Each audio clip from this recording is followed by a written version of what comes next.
हाय hello नमस्ते। Welcome back to my channel Sharma ma'am. तो बच्चों आज हम करने जा रहे हैं क्लास 11 मैथ्स चैप्टर 1 सेट्स। तो इससे पहले के वीडियो में हमने पढ़ा कि सेट होता क्या है। सेट होता है दुनिया का सबसे सुंदर अजूबा। जो जो चीज सेट में है ना वो हमेशा सुंदर लगेगी। आप अपना बैग देख लीजिए, बैग में अगर आपने कॉपीज बुक्स और बाकी एक्टिविटीज की चीजें अलग अलग संभाल कर रखी हुई हैं, सेट करके रखी हुई हैं, तो वो सुंदर ही लगेगा, ऑब्वियस है। ठीक है, तो यहां पर अब हम करेंगे एक्सरसाइज 1.1 का question number 1।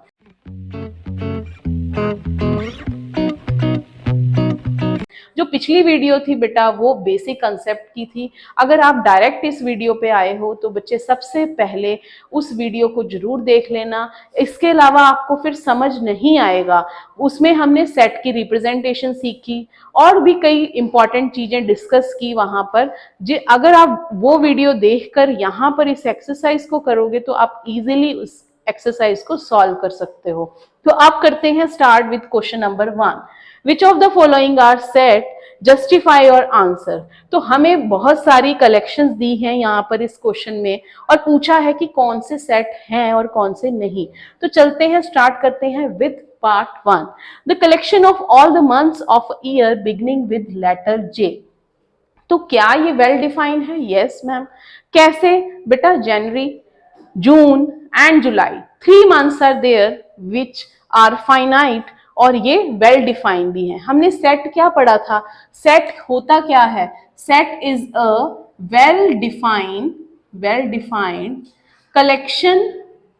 Collection of objects, यही हमने पढ़ा था। ठीक है, तो ये वेल डिफाइंड है। यस, 3 एलिमेंट्स आर देयर और कलेक्शन ऑफ ऑब्जेक्ट्स, तो कलेक्शन भी है।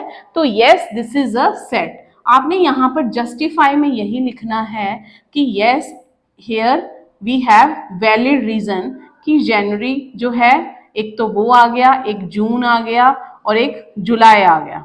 ठीक है, so this is a well defined collection of months which began with letter J. ठीक है, नेक्स्ट बेटा सेकंड पार्ट है हमारा collection of 10 most talented writers of India. तो भाई कौन सा राइटर, ये तो एक्सप्लेन नहीं किया कि पोएट है, नॉवल राइटर है, क्या है। और हम किसी के टैलेंट को कैसे जज करेंगे? कोई फिक्शन में बहुत अच्छा है, कोई ड्रामा में बहुत अच्छा है, तो राइटर कैसे डिस्कस कर सकते हैं? ये सेट नहीं बनेगा क्योंकि हमने टैलेंट को मेजर करने का कोई अभी तक मशीन ही नहीं बनाया है जिससे कि हमें पता चल जाए कि जी इतने यूनिट्स टैलेंट है इसमें तो ये मोस्ट टैलेंटेड होगा। ठीक है, तो this is not a well defined. आपने यही रीजन देना है, this is not a well defined collection. ठीक बेटा, अब नेक्स्ट चलते हैं थर्ड पार्ट पर। A team of 11 best cricket batsman of the world. पूरी दुनिया के जितने भी बेस्ट क्रिकेट बैट्समैन हैं, 11 उनकी टीम बना दी गई है। क्या ये वैलिड है? नो। कैसे बेटा? कैसे बेस्ट, कैसे हम शो कर सकते हैं? कोई किसी चीज में बेस्ट है, यहाँ बैट्समैन जरूर लिखा है बट उसका लेवल नहीं है। ठीक है, यहाँ पर और पूरी दुनिया में हमें पता ही नहीं है पूरी दुनिया में कौन बेस्ट है। जो प्रोफेशनली खेल रहे हैं वो तो बेस्ट हैं ही हैं, जो बेस्ट बनेंगे, बट पूरी दुनिया में बोला गया है तो ये हम वेल डिफाइन नहीं बना। So this is not a well defined collection. It means आप यहां आगे फर्दर लिख सकते हो, we can't find out how many batsmen are there in the world which are best cricket batsmen. तो नेक्स्ट है हमारा the collection of all boys in your class. आपकी क्लास के बॉयज की सारी कलेक्शन, राम श्याम, ठीक है, ये सबको कलेक्ट कर लिया, इसका एक सेट बना लिया, ये तो ठीक है। आपकी क्लास के जो बॉयज हैं आपके सामने हैं, वेल डिफाइन है, दिख रहे हैं, उनकी कलेक्शन हम बना सकते हैं। तो yes, this is a set. Yes, this is a set. This is a well defined set. ठीक है, इसी तरह अब स्टार्ट करते हैं नेक्स्ट। नेक्स्ट हमारे पास है यहाँ पर the collection of all natural numbers less than 100। 100 से कितने छोटे नंबर्स हैं, तो सबको लिख सकते हैं यस, 1 2 3 सो ऑन। तो लेस देन 100 मीन्स 99 तक जाएगा। तो yes, this is a set, this is a set of well defined objects. ठीक है, वेल डिफाइंड ऑब्जेक्ट्स। नेक्स्ट है हमारे पास a collection of novels written by writer Munshi Premchand. Munshi Premchand ji ने जितने भी नॉवेल्स लिखे हैं उनकी कलेक्शन हम कर सकते हैं। यस, हम लिख सकते हैं, क्योंकि उनकी कलेक्शन को हम बना सकते हैं। उनकी जो बुक्स हैं उनके नेम रहेंगे, वो सेट के अंदर लिख देंगे। तो yes, this is a collection, this is a collection of well defined objects, well defined objects. Next है बेटा the collection of even integers. क्या हम सारे इवन इंटीजर लिख सकते हैं? Yes ma'am. तो yes, this is also a set of all defined well defined collections. Next है the collection of question in this chapter. ये भी एक कलेक्शन ही है। इस चैप्टर में कितने क्वेश्चन हैं उनका सेट बन सकता है। यस, ये भी एक सेट है। तो सेट जो बन रहे हैं हमारे पास वो हम पहले एक बार देख लेते हैं। फर्स्ट सेट है, सेकंड सेट नहीं है, थर्ड नहीं है, फोर्थ है, फिफ्थ जो है वो भी है, सिक्स्थ भी है, सेवंथ भी है और एट्थ भी है। अब नाइन्थ पे चलते हैं। अ collection of most dangerous animal of the world. तो बेटा मोस्ट डेंजरस एनिमल्स कौन कौन से हैं? तो ये हर क्राइटेरिया में अलग रहेगा। मेरे लिए तो भाई स्पाइडर जो रहती है घर में, छिपकली जो रहती है, वो मेरे लिए तो डेंजरस है। ठीक है, कॉकरोच मेरे लिए डेंजरस है, आपके लिए कुछ और हो सकता है। तो मोस्ट डेंजरस का क्राइटेरिया हम समझ नहीं सकते हैं, तो यहाँ पर लिख नहीं सकते कि कौन से जो जानवर हैं वो most dangerous animals of the world है। तो ये जो कलेक्शन है ये भी सेट नहीं बन सकती है। तो this is not a well defined collection, well defined collection. तो ये था हमारा क्वेश्चन नंबर 1 ऑफ एक्सरसाइज 1.1। तो बच्चों आज हम कर रहे हैं क्लास 11 मैथ्स सेट का क्वेश्चन नंबर 2 ऑफ एक्सरसाइज 1.1। तो हमें दिया हुआ है बेटा बहुत ही आसान क्वेश्चन है। ए एक सेट दिया है 1 2 3 4 5 6, इंसर्ट एप्रोप्रिएट सिंबल। ये है बिलोंग्स टू। अगर आपने नहीं पढ़ा अभी तक, इस सिंबल को बेटा बोला जाता है बिलोंग्स टू। वैसे इस सिंबल को जाना जाता है in the form of epsilon. ठीक है, और ये है does not belongs to, means does not belongs to. वो सेट में है तो हम लिखेंगे यस बिलोंग्स टू, और सेट में नहीं है तो डज नॉट बिलोंग्स टू। जैसे ये हमें 6 पार्ट्स दिए हुए हैं ना, तो अब इसमें आपने देखना है क्या 5 सेट ए में है? यस है, तो यहां आ जाएगा यस एप्सिलॉन। सेकंड में 8 है, नहीं है तो कट हो जाएगा। 0 भी नहीं है, इसी तरह 4 है, नहीं तो 4 बिलोंग टू आएगा बेटा, यहाँ है 4। 2 भी है और 10 है, नो 10 इज नॉट देयर। तो बस ये इतना का ही क्वेश्चन था।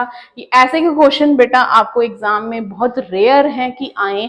ठीक है, तो ये तो बहुत इजी क्वेश्चन इसलिए था ना, आपका इस चैप्टर में आपको समझाना था इस सिंबल का मीनिंग कि ये सिंबल कहाँ और किस लिए यूज किया जा रहा है। आगे आप थ्योरी में जब आगे पढ़ोगे इसको तब ये सिंबल बहुत यूज होगा। तो बेटा नेक्स्ट स्टार्ट करते हैं क्वेश्चन नंबर 3। तो ये क्वेश्चन जो है ना आपका इंपॉर्टेंट रहने वाला है, बहुत इंपॉर्टेंट क्वेश्चन है। यहाँ पर हम रोस्टर फॉर्म में लिखेंगे, write the following set in roster form. तो रोस्टर फॉर्म हमारा क्या था? रोस्टर फॉर्म था हमारा tabular form listed method, means set के हम अकेले अकेले एलिमेंट को लिखते थे। तो अब सीखते हैं यहाँ पर रोस्टर फॉर्म। तो बच्चे ए सेट दिया है, x is an integer, x एक इंटीजर है, मींस पॉजिटिव नेगेटिव सब नंबर्स आ सकते हैं। -3 is less than equal to, ये साइन रहता है लेस देन इक्वल टू। अगर लेस देन के साथ ऐसे लग जाए means less than and equal to, ये आपके लिए नया है, आपने अभी तक नहीं किया हुआ। और ये साइन रहता है आपका लेस देन। तो 7 तक के वो सारे नंबर्स लिखने हैं और -3 से बड़े और इक्वल। तो रोस्टर फॉर्म में हमारे पास आ जाएगा answer a is equal to -3 -2 -1 0 1 2 3 4 5 6। बेटा 7 नहीं लेंगे, यहाँ पर लेस देन 7 है। -3 इसलिए लिया है क्योंकि यहाँ इक्वलिटी का साइन है। देखिए ये जब मैं यहाँ इस साइन को छिपा दूंगी तो यहाँ इक्वल बन जाएगा, ठीक है। लेस देन इक्वल टू इसको बोलना है, ठीक है। x is less than equal to means यहाँ पर हो जाएगा x is greater than equal to -3। तो ग्रेटर नंबर्स लिए हैं सारे और यहां पर आ जाएगा x इज लेस देन 7। अब नेक्स्ट चलते हैं, x is a natural number less than 6। वो सारे नेचुरल नंबर्स लिखने हैं जो 6 से छोटे हैं। तो क्या आ जाएगा इस सेट में हमारे पास 1 0 नहीं लेंगे क्योंकि नेचुरल नंबर है। 1 2 3 4 5 6 लेंगे या नहीं लेंगे ये देखिए ध्यान से, यहां लिखा है लेस देन 6 तो 6 नहीं लेंगे बेटा, 5 तक ही नंबर्स आएंगे। नेक्स्ट है हमारे पास सी set x such that x is a 2-digit natural number such that their sum of digit is 8। Means उनके डिजिट्स का सम जो है वो 8 आना चाहिए। लाइक बेटा हमारे पास है, सबसे पहले कौन सा डिजिट आएगा जिसका सम 8 आएगा, लाइक 17, ठीक है। 1 + 7 8, 17 आ गया। उसके बाद जरूरी नहीं है कि आपने ऑर्डर वाइज ही लिखना है, जो आपके दिमाग में आ रहा है उसको लिखते चलिए। 17 के साथ 71 आ सकता है, देन 26 62, देन वी हैव 35 53 और उसके बाद हमारे पास आ सकता है 80। इसके अलावा देखिए कुछ चेक कीजिए कोई और है, देखो 17 1 के साथ हो गया, 2 के साथ, 3 के साथ भी हो गया, एक रह गया हमारा 44 4 4 44, फिर 5 के साथ आ गया, 6 के साथ आ गया, 7 के साथ आ गया, 8 के साथ आ गया। तो ये हो गए हमारे वो नंबर्स जिनका सम का, जिनके डिजिट्स का सम 8 आ रहा है। लाइक 4 + 4 8, 8 + 0 8, 5 + 3 8, 3 + 5 8, 6 + 2 8, 2 + 6 8, 7 + 1 8, 1 + 7 8, इस तरह। अब नेक्स्ट है D set x such that x is a prime number which are divisor of 60। 60 के सारे डिवाइजर लिखने हैं तो 60 के डिवाइजर बन जाएंगे 1 2 3 देन 5 4 ऑल्सो, ठीक है। इस तरह सारे डिवाइजर लिखेंगे, बट हमने इनमें से कौन से चूज करने हैं, सिर्फ प्राइम नंबर्स चूज करने हैं। तो एक तो 2 है बेटा, देन 3 है, देन 5 है। इसके अलावा हमारे पास कोई भी प्राइम नंबर में डिवाइजर नहीं आएगा। इसके बाद सब कंपोजिट आएंगे, लाइक 1 के साथ 60 आ गया, 2 के साथ 30 आ गया, 3 के साथ हमारे पास आ जाएगा 20, 5 के साथ हमारे पास आ जाएगा यहाँ पर 12 और 4 के साथ आ जाएगा 15, 5 देन विद 6 10 आ जाएगा, 7 8 9 10 वो तो आएंगे नहीं। बस ये सब इनमें से जो प्राइम था, प्राइम नंबर यही है सिर्फ 2 3 5 और प्राइम हमने चूज कर लिए। नेक्स्ट है बेटा E set, the set of all letters in the word trigonometry. Trigonometry के जितने भी लेटर्स हैं उनका सेट बनाइए। तो एक और इंपॉर्टेंट बात बता दूं मैं आपको, जब हम रोस्टर फॉर्म में लिखते हैं तो एलिमेंट्स को रिपीट नहीं करते हैं बच्चे। यहाँ पर ट्रिग्नोमेट्री में टी डबल आ रहा है, ठीक है, आर डबल आ रहा है, देन हमारे पास ओ डबल है, तो इन लेटर्स को हम सिर्फ एक बार ही लेंगे। तो यहां पर आ जाएगा T, then R, then I, then G, then O, then N. O फिर से रिपीट हो गया, एम, ई, टी भी आ गया, आर भी आ गया एंड लास्ट इज वाई। तो इस तरह आपने सेट को लिखना है। मैं फिर से रिपीट कर रही हूं बेटा, रोस्टर फॉर्म में हम एलिमेंट्स को रिपीट नहीं करते हैं। जैसे ट्रिग्नोमेट्री में ओ रिपीट हो रहा था, देन टी रिपीट हो रहा था, आर रिपीट हो रहा था, तो हम उसको एक बार ही लिखेंगे। Same you can try for sixth part. Sixth part के लिए आप ट्राई कर सकते हैं। एफ सेट क्या आएगा, बी आएगा, बेटर का हमने सेट लिखना था, बी और ई आ जाएगा, देन टी आ जाएगा, देन आर आ जाएगा, दैट्स इट। तो ये था question number 3 of exercise 1.1। Question number 4 हमें दिया हुआ है कि इन सेट्स को हमने सेट बिल्डर फॉर्म में लिखना है। सेट बिल्डर फॉर्म बेटा याद कर लीजिए क्या है। सेट बिल्डर मीन सेट बनाकर लिखना है, इंग्लिश में लिखना है उसको। और जो रोस्टर फॉर्म था उसमें हम अकेला अकेला एलिमेंट लिखते थे। तो देखते हैं, सीखते हैं कैसे बनाना है। तो जैसे फर्स्ट पार्ट है 3, 6, 9 और 12 और ये है 3 का टेबल अप टू 4। 3 1 जा 3, 3 2 जा 6, 3 3 जा 9, 3 4 जा 12। तो इसको लिखेंगे, कर्ली ब्रैकेट से स्टार्ट करना है, x such that x is equal to 3n where n belongs to natural number। और n की वैल्यू कहां से कहां तक है, 1 से लेकर 4 तक है। तो ऐसे आप लिख सकते हो, x की वैल्यू 1 से लेकर 4 तक बन जाएगी। ठीक है बेटा, तो ये हमारा हो गया सेट बिल्डर फॉर्म। और कैसे लिख सकते हैं इसको, x such that x is a multiple of 3 till 4। Till 4 तक के सारे मल्टीपल आ जाएंगे। x फिर से समझते हैं, x सच दैट x कैसा है, 3n है, जहां पर n जो है वो नेचुरल नंबर है और n की वैल्यूज 1 से लेकर 4 तक आ रही हैं। अब नेक्स्ट देखते हैं 2 का टेबल है, नहीं, 2 की पावर 1, 2 की पावर 2, 2 की पावर 3, 2 की पावर 4 और 2 की पावर 5 बन रही है बेटा। ये 2 का टेबल नहीं है, 2 1 जा 2, 2 2 जा 4, बट यहां पर हमारे पास इसके बाद आ जाना था 2 3 जा 6, तो 6 नहीं है, इसलिए ये 2 का टेबल नहीं बन रहा। ये 2 की पावर में है, तो इसको लिखेंगे x such that x is equal to 2 की power n where n belongs to natural number. ये लिखना बहुत इंपॉर्टेंट है बेटा, क्योंकि यहाँ पर 0 नहीं है। 0 होता या फिर 1 होता 2 के आगे तो हम कहते 2 की पावर 0 1 आ गया, मींस होल नंबर का सेट है। तो अब n की वैल्यूज को भी बताना पड़ेगा। n है हमारा 1 से लेकर 5 तक। इस तरह ये हमारा सेट बिल्डर फॉर्म बन गया। अगला जो पार्ट है वो भी सेम ऐसा ही है। देखिए ये है 5 की पावर 1, 5 की पावर 2, 5 की पावर 3, 5 की पावर 4।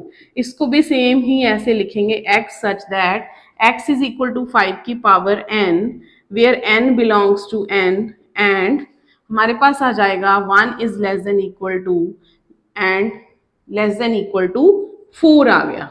ठीक है, अब यहाँ पर ये इक्वालिटी का साइन इसलिए लगा रहे हैं सब में कि ये 1 से लेकर 4 तक है, 1 से लेकर 5 तक है, इस तरह। अब बेटा नेक्स्ट सेट है फोर्थ पार्ट 2 4 6। देखिए ये 2 का टेबल बन रहा है और इनफाइनाइट है, आगे तक जा रहा है। x such that x is 2n where n belongs to n। बस n की लिमिट्स नहीं लिखेंगे।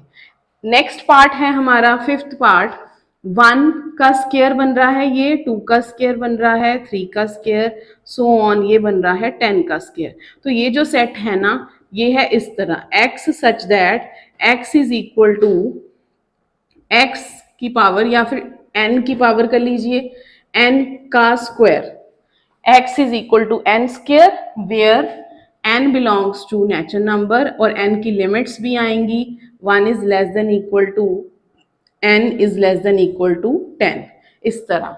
तो बेटा ये हमारा जो फोर्थ क्वेश्चन है ना, इसमें हमने सीखा कि सेट बनाना कैसे है सेट बिल्डर फॉर्म में। तो सबसे पहले आपने सेट को देखना है ध्यान से, किसी की पावर बन रही है, किसी का मल्टीपल बन रहा है। तो अगर मल्टीपल बन रहा है तो साथ में ही n लगा देंगे, और अगर पावर्स में है तो जैसे ये 2 की पावर n बना, ये 5 की पावर n बना, ये मल्टीपल बना, और ये स्क्वायर में था, आपको क्यूब में भी आ सकता है। तो इसी तरह ही लिखना है, x such that x is equal to n cube where जितनी भी लिमिट रहेगी। अगर तो आपका अनलिमिटेड सेट है जैसे कि फोर्थ पार्ट है तो लिमिट नहीं लिखेंगे, बट इन फाइनाइट सेट्स में हमने लिमिट लिखनी है। तो ये था question number 4 of exercise 1.1। So please like share and subscribe our channel. Exercise 1.1 का क्वेश्चन नंबर 5। तो चलिए स्टार्ट करते हैं। List all the elements of the following set. बेटा हमारे सामने जो सेट है ये सेट बिल्डर फॉर्म में लिखा हुआ है, हमने इसके सारे एलिमेंट्स को लिखना है। एलिमेंट्स को लिखना है मींस हमने इसका लिखना है रोस्टर मेथड। रोस्टर मेथड जो था सेट को लिखने का। तो सबसे पहले स्टार्ट करते हैं with first part, x x is N odd natural number. तो ऑड नेचुरल नंबर, सबसे पहले ऑड नेचुरल नंबर कौन कौन से आ जाएंगे वो लिखते हैं। तो सबसे पहले 1 हमारा ऑड रहता है, 3, 5, 7 इस तरह। बेटा ये इनफाइनाइट सेट है, ठीक है, इसमें फिक्स नंबर ऑफ एलिमेंट्स नहीं है, ये काउंटिंग चलती जाएगी। नेक्स्ट है बेटा B part, x is an integer. Integer में क्या आता है, पॉजिटिव नंबर्स आते हैं, 0 आता है और नेगेटिव नंबर्स आते हैं। और हमें लिमिट जो दी हुई है -12 टू 9/2 दिया हुआ है, मींस ये है 0.5 और ये है 4.5, इसके बीच के नंबर्स लिखने हैं। तो बच्चे इंटीजर में हमारे पास आ जाएगा 0, फिर 1, फिर 2, फिर 3, फिर 4, यही नंबर्स लेंगे। इसके अलावा पॉइंट्स वाले नंबर नहीं आएंगे, क्योंकि जो हमारी नंबर लाइन है वो इस तरह रहेगी। यहाँ पर -12 ये रहा, -1, 0, फिर हमारे पास आ जाएगा 1, 2, देन 3, 4 और यहाँ आ जाएगा 9/2 मीन्स 4.5। इस तरह बेटा इन लिमिट्स के बीच में ही हमने नंबर्स लिखने थे। इन लिमिट्स के बीच के नंबर्स क्या आ रहे हैं, 0, 1, 2, 3, 4। तो डायग्राम से आपको समझ आ गया होगा। नेक्स्ट है बच्चे x is an integer where x² is less than equal to 4। हमने वो नंबर्स लिखने हैं जिनका स्क्वायर 4 है या 4 से छोटा है। तो कौन कौन से नंबर्स आ जाएंगे यहाँ पर, अगर हम देखें पहले तो ये जो नंबर लाइन हमने ड्रॉ की है यहाँ पर 1, 2, 3, 4, -1, -2, -3, -3 का स्क्वायर 9 आ जाएगा, ये नहीं लेंगे, ये 4 आएगा, 1, 0 का स्क्वायर 0, 1 और 2, यहाँ 2 का स्क्वायर 4। तो यही नंबर्स बन रहे हैं हमारे पास। तो कौन कौन से नंबर्स आ रहे हैं, -1, -2, 0, 1, 2, 3 नहीं लेंगे, 3 का जो स्क्वायर है वो 9 आ जाएगा, ठीक है। तो इस केस में हमारे थर्ड पार्ट में आंसर बनेगा -2 से लेकर +2 तक, ठीक है। तो यहाँ पर आंसर में हमारे पास सी पार्ट में आएगा -1, 0, 1, 2 और यहाँ आ जाएगा -2। इसी तरह बेटा हमारा नेक्स्ट क्वेश्चन है, x is a letter in the word loyal. तो लॉयल में L डबल है तो वो नहीं लिखना है, सिर्फ एक बार ही लिखना है, L, Y, O, A, that's it. L फिर से आ चुका है। E जो पार्ट है उसमें है x is a month of a year not having 31 days. तो 31 डेज जिनमें नहीं है वो वाले मंथ्स हमने लिखने हैं। तो सबसे पहले देखिए फरवरी, ठीक है, फरवरी आ जाएगा। देन मार्च में 31 होता है तो अप्रैल आएगा। देन हमारे पास आ जाएगा यहाँ पर जून, जून के बाद हमारे पास आ जाएगा सितंबर, सितंबर में भी 30 डेज होते हैं। देन नवंबर, ठीक। तो इस तरह फरवरी, अप्रैल, जून और सितंबर और नवंबर, बाकी जो डेज हैं, बाकी जो मंथ हैं उनमें सब में 31 डेज होते हैं, ठीक है। अब इसी तरह नेक्स्ट है हमारे पास F पार्ट, उसमें है X is a consonant in the English alphabet precedes K से जितने भी छोटे, प्रीसीड्स मीन्स K से पहले पहले जितने भी कॉन्सोनेंट्स हैं वो सब बताएं इस अल्फाबेट के अंदर जो भी आ रहे हैं। तो बेटा consonant means not a vowel, तो आपने वावल नहीं लेने हैं। यहाँ पर आ जाएगा A नहीं आएगा, B, C, D, E भी नहीं आएगा, F, G, H, I भी नहीं आएगा, J, K से पहले पहले लिखने थे तो यही एलिमेंट्स आएंगे, ठीक है। तो कॉन्सोनेंट समझ लीजिए, कॉन्सोनेंट मीन्स जो वावल नहीं है। तो वावल को छोड़कर आपने वो सारे नंबर्स लिखने थे प्रीसीड्स K, प्रीसीड्स मतलब K से पहले पहले, ठीक है। तो फिर ये हमारे पास आ जाएंगे B, C, D, F, G, H, J। तो ये था क्वेश्चन नंबर 5 ऑफ एक्सरसाइज 1.1। तो स्टार्ट करते हैं question number 6, match the following sets. तो यहाँ पर हमें बेटा एक तरफ लिस्टेड मेथड दिया हुआ है, एक तरफ हमें दे रखा है रोस्टर फॉर्म, टेबुलर मेथड, और दूसरी तरफ बेटा रोस्टर फॉर्म है, सेट बिल्डर फॉर्म है दूसरी तरफ, जो कि है यहाँ पर हमारे पास रूल मेथड। तो दोनों ही मेथड्स में हमने मैच करके बताना है कि कौन सा किसके साथ मैच हो रहा है। तो सबसे पहले देखिए 1, 2, 3, 6 है, फिर 2, 3 है, फिर ये आई थिंक मैथमेटिक्स के लेटर्स हैं, और 1, 3, 7, 5, 9 इस तरह कुछ नंबर्स हैं। तो आइए इस तरफ चलते हैं। x is a prime number and a divisor of 6, prime number है और 6 के डिवाइजर हैं, तो जो प्राइम है और 6 के डिवाइजर भी हैं वो है हमारे पास सेकंड पार्ट। तो ये हो जाएगा सेकंड पार्ट का आंसर, इसका आ जाएगा सेकंड पार्ट। इसी तरह बच्चे नेक्स्ट बी पार्ट है, x is N odd natural number less than 10, 10 से छोटे जितने भी ऑड नंबर्स हैं, तो ये है हमारा फोर्थ पार्ट, क्लियर ही दिख रहा है। सी पार्ट में दिया है x is a natural number and divisor of 6, अब ये नहीं दिया कि प्राइम है, तो ये फर्स्ट पार्ट है, फर्स्ट पार्ट में ही सारे 6 के डिवाइजर हैं। और लास्ट में हमें दे रखा है x is a letter of mathematics, तो क्लियर है ये थर्ड पार्ट का आंसर है। तो इसी तरह बेटा आपकी एक्सरसाइज 1.1 खत्म होती है। इस एक्सरसाइज में बच्चे आपने पढ़ा सेट के बारे में, सेट की डेफिनेशन की हमने और कुछ एग्जाम्पल सीखी, अपनी डेली लाइफ से में भी हमने देखा कि किस तरह के सेट रहते हैं, और साथ ही साथ बेटा सेट के यूजेस क्या हैं, सेट कहाँ काम आता है, बाकी और चैप्टर्स को करने के लिए रिलेशन एंड फंक्शन में काम आएगा, प्रोबेबिलिटी में काम आएगा आपका। फिर कई बार आपको प्रोबेबिलिटी में ऐसे सेट बनाने पड़ जाते हैं जिसमें कि आपको सेट की ही डेफिनेशन का भी यूज करना पड़ जाता है, ठीक है। और अब इस चैप्टर में एक्सरसाइज 1.1 खत्म होती है। सेट की दो ही मेथड हैं, लिस्टेड मेथड और रूल मेथड।